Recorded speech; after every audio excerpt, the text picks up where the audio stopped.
Hello बच्चों, तो चलिए इस प्रश्न को पढ़ते हैं। एक जोड़ी पासों को दो व्यक्ति ए व बी बारी बारी से फेंकते हैं।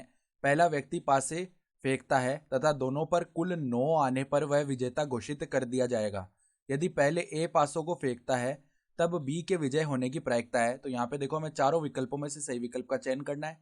तो प्रश्न में आगे बढ़ने से पहले इस प्रश्न से संबंधित जो मुख्य उदाहरणा है उसकी हम चर्चा कर लेते हैं। तो देखो, मुख्य उदाहरणा क्या हो जाएगी।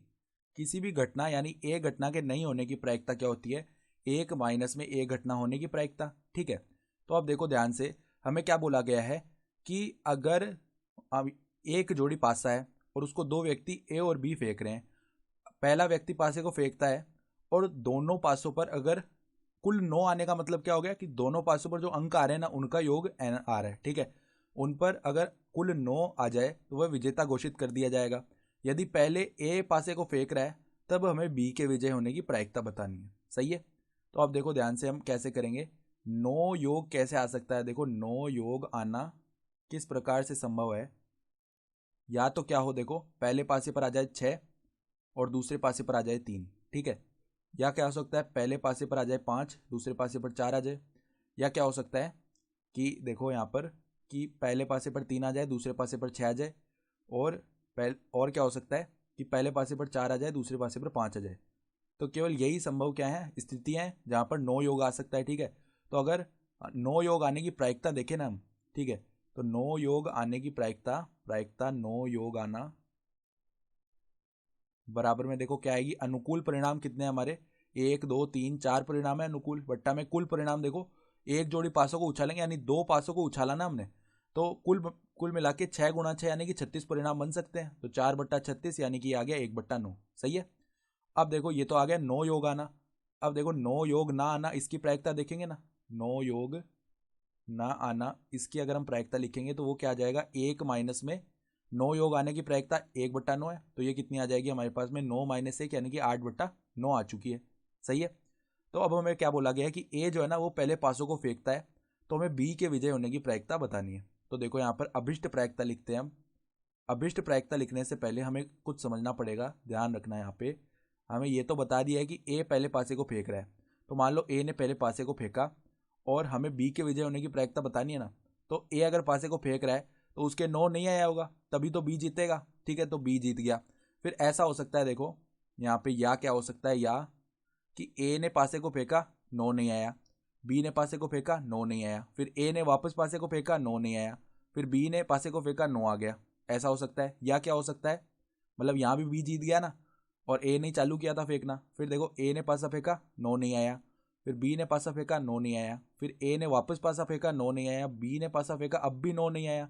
फिर ए ने पासा फेंका, 9 नहीं आया। और बी ने पासा फेंका, 9 आ गया। तो इसी प्रकार से ये आगे चलता जाएगा। ठीक है, यही क्रम ऐसे आगे बढ़ेगा। तो अभिष्ट प्रायिकता देखो क्या होगी, पहले ए ने पासा फेंका तो 9 नहीं आया। ठीक है, तो 9 नहीं आने की प्रायिकता 8/9 है, तो 8/9 हो गई।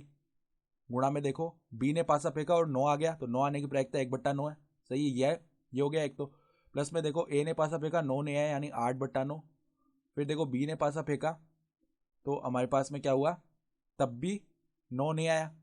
तो 9 नहीं आने की प्रायिकता 8/9 है, तो गुणा में 8/9 आएगा। सही है, फिर ए ने पासा फेंका, 9 नहीं आया, गुणा में 8/9। और गुणा में देखो बी ने पासा फेंका और 9 आ गया, तो 9 आने की प्रायिकता 1/9 है, तो 1/9। सही है, फिर देखो प्लस में ए ने पासा फेंका, 9 नहीं आया, 8/9, गुणा में 8/9, गुणा में 8/9। ठीक है, गुणा में 8/9, गुणा में क्या हो जाएगा 8/9। और यहाँ पर अब बी ने पासा फेंका, 9 आ गया, 1/9। इसी प्रकार से आगे बढ़ेगा। सही है, तो अब अगर हम पदों को उभयनिष्ठ निकालना चाहें ना, तो हम किस किस पद को उभयनिष्ठ निकाल सकते हैं, ध्यान से देखो। 8 गुणा में 9 गुणा 9 यानी 81, 8/81 को हमने बाहर निकाल दिया। तो यहाँ से 1 प्लस में क्या बचेगा, देखो यहाँ पर 64/81 बचेगा। सही है, प्लस में देखो यहाँ पर हमने क्या किया है, 8/81 को बाहर निकाला है ना। इसका मतलब क्या हो गया कि यहाँ पर अब आगे क्या बच जाएगा, देखो हमारे पास 64/81 गुणा में 64/81। ठीक है, और इसी प्रकार आगे बढ़ता जाएगा ये।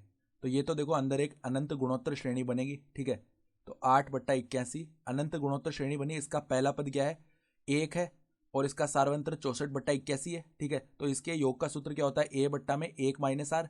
तो ए का मान तो 1 है, बट्टा में 1 माइनस आर का मान यानी सार्वंतर मतलब सार्व अनुपात कितना है, ठीक है, तो वो 64/81 है।